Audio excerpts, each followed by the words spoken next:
मैं अंकिता सिंह आज आपके लिए संस्कृत का एक दूसरा वीडियो लेकर आई हूँ, जिसमें मैं आपको बताऊंगी व्याकरण की उत्पत्ति कैसे हुई है, व्याकरण की परिभाषा क्या है।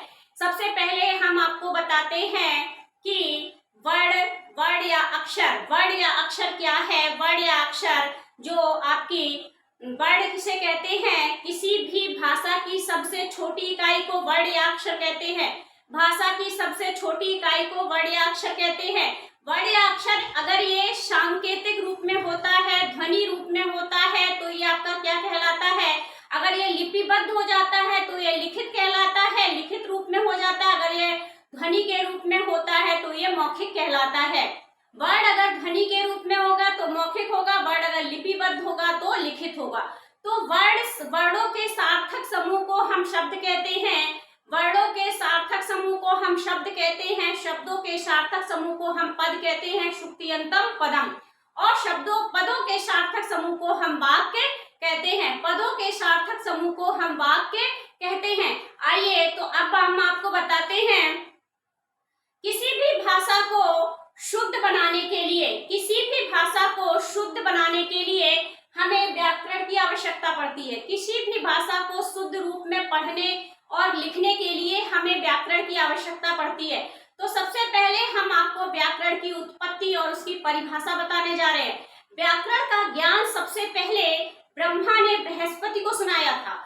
व्याकरण का ज्ञान सबसे पहले ब्रह्मा ने बृहस्पति को सुनाया था और बृहस्पति ने इंद्र को सुनाया था। इंद्र ने ब्राह्मण को बताया था। इंद्र ने ब्राह्मण को सुनाया और ब्राह्मण से वो व्याकरण का ज्ञान जनसाधारण तक आया।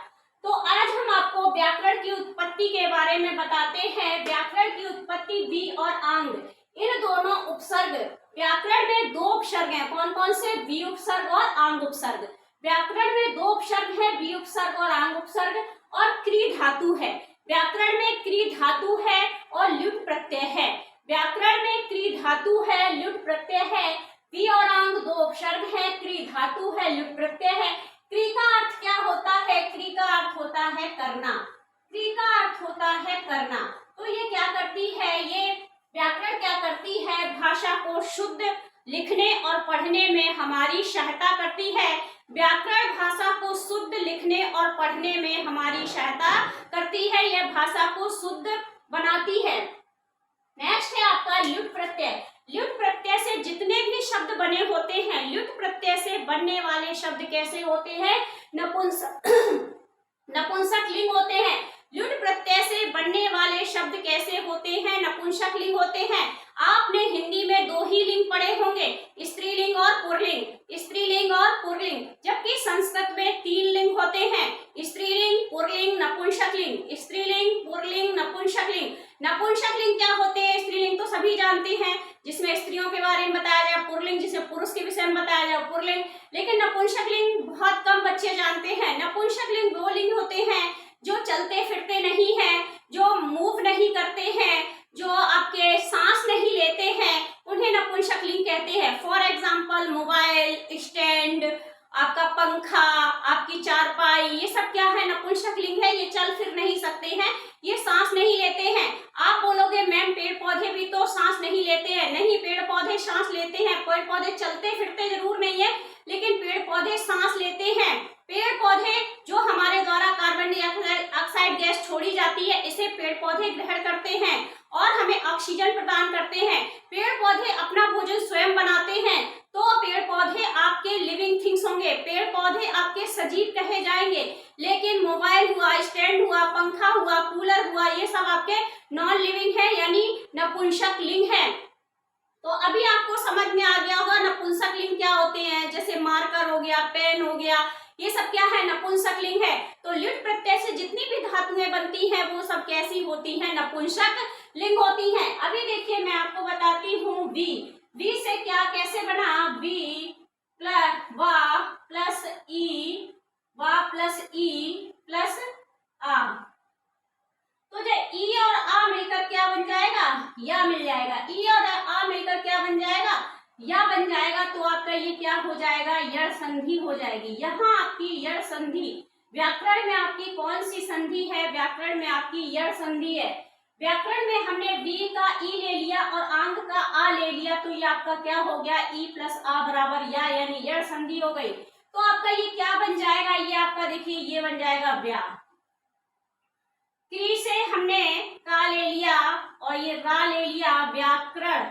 ल्युट से अन हो जाता है, ल्युट से जो अन होगा, अन का हम ड़ा ले लेंगे, तो ये अन का अम हो जाएगा, यहाँ हो जाएगा व्याकरणम। मैंने बताया था ल्युट धातु से जितने भी शब्द बनेंगे वो सब नपुंसकलिंग हो जाएंगे, तो अन का अम हो जाएगा, तो ये बन जाएगा व्याकरणम। अभी आपको समझ में आ गया होगा व्याकरण की उत्पत्ति कैसे हुई, व्याकरण की उत्पत्ति कैसे हुई, ये सभी को समझ में आ गया होगा।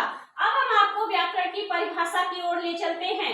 व्याकरण की परिभाषा क्या है, तो देखिए अभी हम आपको बताते हैं कि व्याकरण की परिभाषा क्या है। अभी हम आपको बताते हैं व्याकरण की परिभाषा क्या है। व्याकरण की परिभाषा क्या है, व्याकरण की परिभाषा क्या है, तो व्याकरण की परिभाषा है आपकी, जिसके माध्यम से शब्दों की उत्पत्ति या निष्पत्ति हो, जिसके माध्यम से शब्दों की उत्पत्ति या निष्पत्ति हो, उसे व्याकरण कहते हैं, उसे व्याकरण कहा जाता है। जिसके माध्यम से शब्दों की उत्पत्ति या निष्पत्ति हो, उसे व्याकरण कहा जाता है। शब्दों की उत्पत्ति और निष्पत्ति करने वाले को हम क्या कहते हैं, व्याकरण कहते हैं।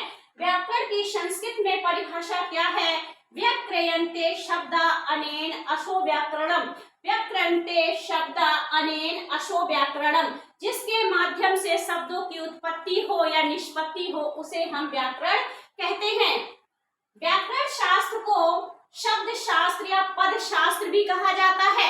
व्याकरण शास्त्र को क्या कहा जाता है, व्याकरण शास्त्र को शब्द शास्त्र या पद शास्त्र भी कहा जाता है। व्याकरण शास्त्र में मुनित्रय के नाम से किसे जानते हैं, व्याकरण शास्त्र में मुनित्रय के नाम से जानते हैं पाणिनि, कात्यायन। कात्यायन का दूसरा नाम बररुचि भी है। पाणिनि, कात्यायन और पतंजलि को हम किस नाम से जानते हैं, मुनित्रय के नाम से जानते हैं। व्याकरण में मुनित्रय के नाम से पाणिनि, कात्यायन, पतंजलि को जानते हैं। ये अगर आपको याद ना हो तो इसकी ट्रिक आप लिख ले, यहाँ पर मैं यहाँ लिख दे रही हूँ। ट्रिक है आपका पहला पापा का, पहला पापा का, पहला पापा का, ये ट्रिक है। पा से हो गया पाणिनि, आप लोग अपनी कॉपी में ये ट्रिक नोट कर लें। पाणिनि, पा से हो गया पतंजलि, पापा से हो गया पतंजलि, और का से हो गया कात्यायन, का से हो गया कात्यायन। तो ये आपकी ट्रिक है। जब आपको मुनित्रय के नाम याद ना हो, जब आपके मुनित्रय के नाम याद ना हो, आपको कंफ्यूजन की कंडीशन बने, तो आप ये ट्रिक याद रखें। पहला पापा का, पहला से आपका पाणिनि हो गया, पापा से पतंजलि हो गया, का से कात्यायन हो गया। कात्यायन का दूसरा नाम क्या है, कात्यायन का दूसरा नाम बररुचि भी है, कात्यायन को दूसरा नाम बररुचि भी है। तो ये आपको मुनित्रय, व्याकरण शास्त्र के मुनित्रय कौन से हैं, व्याकरण शास्त्र के मुनित्रय है पाणिनि, पतंजलि और कात्यायन। नेक्स्ट है आपका व्याकरण के आदि गुरु किसे माना जाता है, व्याकरण का आदि गुरु ब्रह्मा को माना जाता है। जैसा कि मैंने आपको शुरुआत में बताया था, ब्रह्मा ने ही व्याकरण का ज्ञान किसको सुनाया था, बृहस्पति को सुनाया था। ब्रह्मा ने ही व्याकरण का ज्ञान बृहस्पति को सुनाया था, और बृहस्पति ने व्याकरण का ज्ञान इंद्र को सुनाया, और इंद्र ने व्याकरण का ज्ञान आपका किसको सुनाया, ब्राह्मण को सुनाया। इस तरह से व्याकरण का ज्ञान धीरे धीरे करके जन साधारण तक पहुंच गया। अतः व्याकरण के जो आपके आदि गुरु हैं वो ब्रह्मा है, और व्याकरण के दूसरे गुरु कौन माने जाते हैं, व्याकरण के दूसरे गुरु पाणिनि माने जाते हैं, क्योंकि पाणिनि ने अष्टाध्यायी में पूरी व्याकरण ही लिख डाली। व्याकरण के दूसरे गुरु पाणिनि माने जाते हैं। तो आपको व्याकरण का ये वीडियो अच्छे से समझ में आ गया होगा। अगर समझ में आ गया हो तो कमेंट सेक्शन में एक बार कमेंट जरूर करें, और नेक्स्ट वीडियो के लिए मुझे बोले। जब तक आपका सहयोग नहीं होगा तब तक हम आगे कैसे कार्य कर पाएंगे। जब तक आप अगर मुझे सहयोग करेंगे, मेरे वीडियो को ज्यादा से ज्यादा शेयर करेंगे, लाइक करेंगे, सब्सक्राइब करेंगे, तो आपको हमारे संस्कृत के वीडियो मिलते रहेंगे। इसी तरह हम आपको संस्कृत की पूरी व्याकरण पढ़ाएंगे, डिटेल में पढ़ाएंगे ताकि आपको संस्कृत पढ़ने लिखने में कोई प्रॉब्लम ना हो, आपको संस्कृत अच्छे से समझ में आ सके।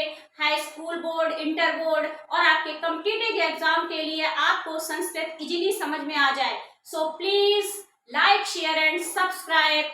नमस्कार।